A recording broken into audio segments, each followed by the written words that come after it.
wabarakatuh. Kami dari kelompok 5 ingin mempresentasikan tentang sistem pengendalian manajemen pada perusahaan Bio Farma.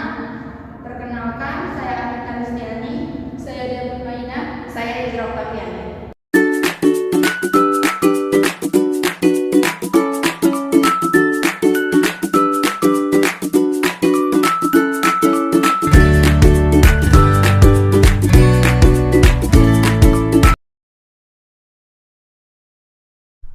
Di sini saya akan menjelaskan latar belakang dalam makalah yang kami buat mengenai sistem pengendalian manajemen pada perusahaan Bio Farma. Pengendalian manajemen merupakan suatu proses untuk menjamin bahwa sumber-sumber yang diperoleh telah digunakan dengan efektif dan efisien dalam rangka pencapaian tugas organisasi. Peran utama sistem pengendalian manajemen adalah untuk memastikan pelaksanaan strategi yang telah dipilih berjalan baik dengan formulasi strategi yang berpusat pada masa jangka panjang. Selain itu, adanya sistem pengendalian manajemen dalam perusahaan dapat menjadi suatu hal yang berperan besar terhadap laju perkembangan suatu perusahaan. PT Bio Farma adalah BUMN yang berbisnis di bidang farmasi. Perusahaan ini menjadi produsen vaksin manusia di Indonesia serta produsen vaksin terbesar di Asia Tenggara, dengan kapasitas produksi mencapai 3,2 miliar dosis per tahun untuk memenuhi kebutuhan vaksin nasional dan global. Bio Farma telah mendedikasikan seluruh sumber daya yang dimiliki untuk memproduksi vaksin dan antisera yang berkualitas internasional untuk mendukung program imunisasi nasional dalam rangka mewujudkan masyarakat Indonesia yang memiliki kualitas kesehatan yang lebih baik.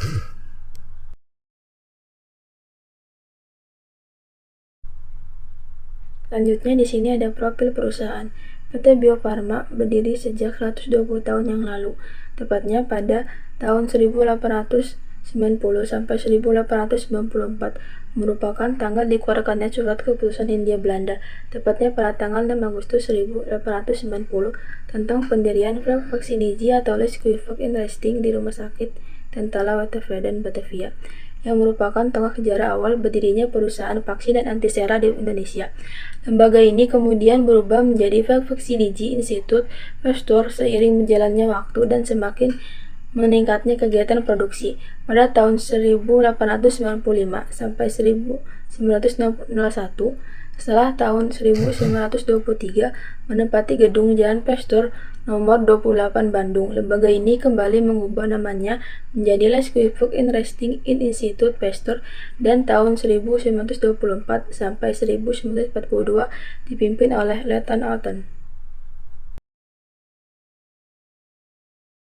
Untuk badan usaha PT Bio Farma resmi menjadi perusahaan umum Bio Farma dengan peraturan pemerintah Republik Indonesia nomor 26 tahun 1978.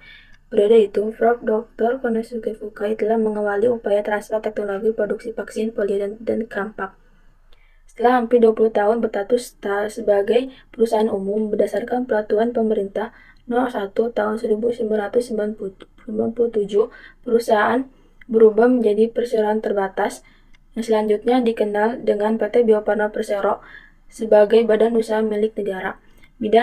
Bidang usaha utama PT Bio Farma Persero adalah memproduksi vaksin dan antisera yang bermutu tinggi dan berdaya saing kuat dan didukung oleh penelitian dan pengembangan, pemasaran dan distribusi, serta usaha pelayanan jasa pemeriksaan laboratorium kesehatan dan imunisasi, sehingga mendapatkan keuntungan guna meningkatkan nilai perseroan. Selanjutnya di sini ada visi dan misi perusahaan. Visi perusahaan yaitu yang pertama menjadi produsen vaksin dan antisera yang berdaya saing global. Yang kedua menjadi perusahaan life science kelas dunia yang berdaya saing global. Misi perusahaan yaitu yang pertama memproduksi, memasarkan, dan mendistribusikan vaksin dan antisera yang berkualitas internasional. Yang kedua, mengembangkan inovasi vaksin dan antisera sesuai dengan kebutuhan pasar. Dan yang terakhir, meningkatkan kesejahteraan karyawan dan pemegang saham dengan tetap memperhatikan kepentingan stakeholder lainnya. Tata nilai perusahaan. Tata nilai perusahaan PT Bio Farma mencerminkan prinsip-prinsip inti yang menjadi dasar, operasional, dan budaya perusahaan. Berikut adalah beberapa aspek utama dari tata nilai perusahaan. Di antaranya yaitu, yang pertama ada amanah. PT Bio Farma memegang teguh kepentingan yang diberikan. Yang kedua ada loyal, berdedikasi dan mengutamakan kepentingan bangsa dan negara. Yang ketiga kompeten, terus belajar dan mengembangkan kapasitas. Yang keempat ada adaptif, terus berinovasi dan antusias dalam menggerakkan perusahaan. Yang kelima ada harmonis, saling peduli dan menghargai perbedaan. Dan tata nilai yang terakhir itu ada kolaborasi, membangun kerjasama yang sinergis. Kemudian ada struktur organisasi. Yang posisi paling atas itu ada divisi perencanaan dan pengendalian produksi yang bertanggung jawab terhadap pengendalian material, mencakup perencanaan dan pengendalian bahan baku untuk proses manufaktur dan barang-barang kebutuhan lainnya dengan memperhatikan aspek keamanan terhadap barang dan personal yang mengendalikannya. Kemudian di bawahnya ada bagian PPIC yang merencanakan produksi, mengatur kebutuhan setiap bagian, merencanakan pembelian barang, dan mengelola persediaan barang yang dibutuhkan oleh setiap bagian-bagian yang mengatur bon permintaan pembelian persediaan. Kemudian di sebelahnya itu ada bagian pengelolaan persediaan, itu untuk mengetahui apakah terdapat pengendalian intern yang cukup baik atas persediaan. Di bagian bawah itu ada seksi pengendalian bahan baku. Itu tugasnya untuk pelaksanaan pembuatan rencana pemesanan barang persediaan bahan baku, kemasan, dan penunjang serta pelaporan. Juga untuk pelaksanaan pemantauan harian input terkait rencana pemesanan persediaan. Dan tugasnya yang ketiga itu untuk pelaksanaan rekapitulasi saldo mutasi barang langsung dan evaluasinya. Kemudian ada seksi produksi. Seksi pengendalian produksi itu tugasnya ada 3 untuk pelaksanaan proses pengebonan barang langsung dan pelaporannya. Kemudian untuk pelaksanaan rekapitulasi saldo mutasi barang langsung dan evaluasinya. Dan tugas terakhirnya itu pelaksanaan stock of name, fisik produk, dan pemakaian bahan baku produksi. Kemudian yang terakhir itu ada seksi pengendalian material, itu untuk menerima barang langsung dan persediaan terkait dengan kuantitasnya, kualitas, serta kelengkapan dokumen. Kemudian pada seksi tersebut juga untuk mengatur penempatan barang, karantina, penempatan label karantina. Tugas lainnya itu untuk pembuatan laporan penerimaan dan penyerahan barang langsung dan persediaan. Dan terakhir, buat permohonan pengujian barang dan penempelan label rilis atau reject. Berikutnya terkait dengan anggaran dan keuangan. Bio Farma mencatatkan penurunan kinerja pendapatan konsolidasi sebesar 50,44% menjadi senilai 21,54 triliun dari sebesar 43,44 triliun. Beban pokok pendapatan konsolidasi juga menurun 55,96% atau menjadi senilai 15,63 triliun dari sebesar 35,06 triliun. 55,96% menjadi senilai 15,63 triliun dari sebesar 35 triliun tersebut dikontribusikan oleh penurunan beban dari pelaksanaan tugas pendistribusian dan pengadaan vaksin COVID-19. Bio Farma tetap mampu mencatatkan laba bersih tahun berjalan sebesar 505,89 miliar, turun 73,94 triliun dari 1.931,29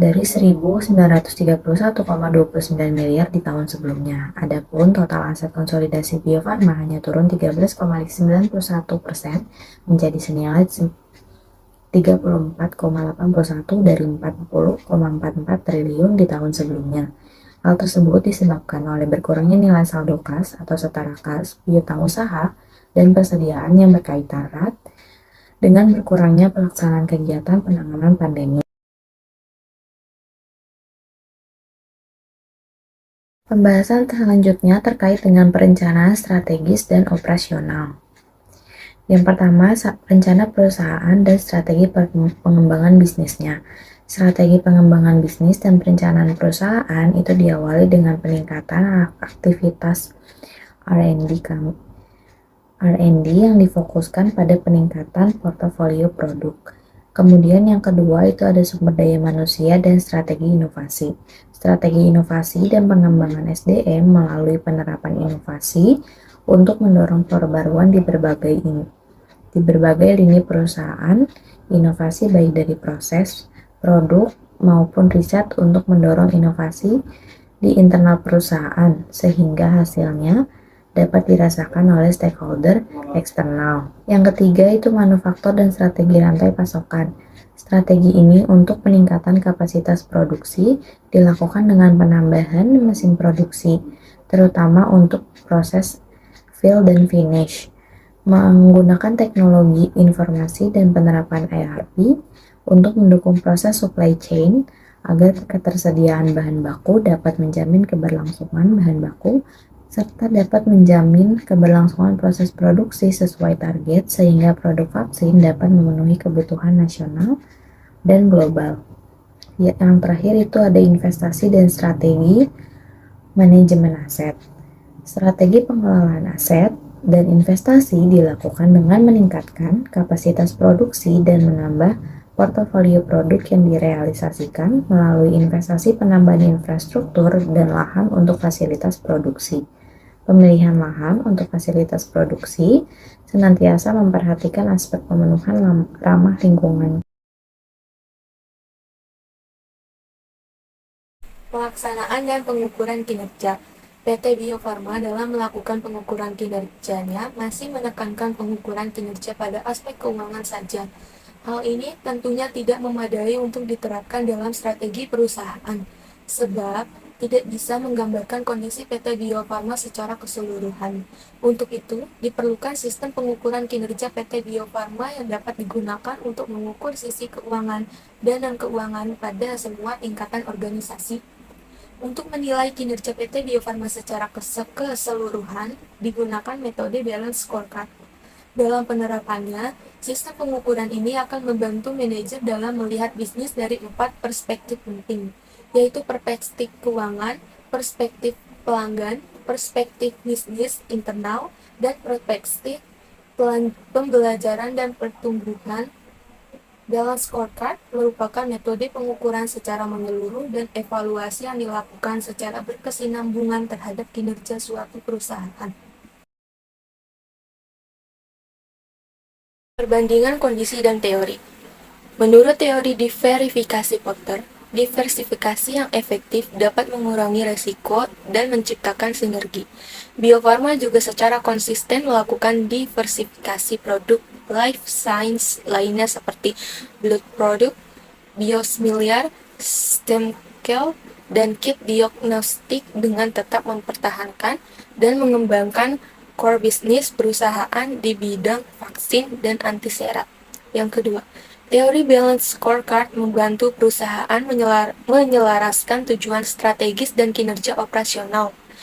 Nyata, PT Bio Farma menggunakan balance scorecard untuk mengukur dan memantau kinerja pada seluruh lini bisnis, memastikan bahwa strategi jangka panjang terimplementasi dalam operasional sehari-hari. Perbandingan kondisi dan teori yang ketiga. Teori konsep triple bottom line oleh Elkington menekankan pentingnya keseimbangan antara profit, people, dan planet. Implementasi triple bottom line melalui ekonomi atau profit dalam program CSR uji emisi ini sesuai harapan dan mendapat hasil yang positif dengan anggaran dana yang dikeluarkan oleh perusahaan. Anggaran tersebut adalah dana dari 1-5% laba perusahaan. Penerapan konsep CSR triple bottom line melalui sosial atau people, implementasi ini berdampak positif dan juga efektif. Dengan adanya peningkatan karyawan yang berpartisipasi setiap tahunnya memberikan bukti kesuksesan kegiatan CSR ini. Implementasi triple bottom line melalui lingkungan atau planet dalam program CSR uji emisi ini juga mendapatkan hasil yang positif. Polusi lingkungan internal sekitar perusahaan dari hasil uji emisi berkurang. Kesimpulan, PT Bio Farma atau Persero merupakan perusahaan BUMN sebagai satu-satunya produsen vaksin dan antisera di Indonesia yang berkualitas internasional. Dalam operasional bisnisnya, PT Bio Farma menerapkan berbagai teori manajemen yang relevan, yaitu diversifikasi poster.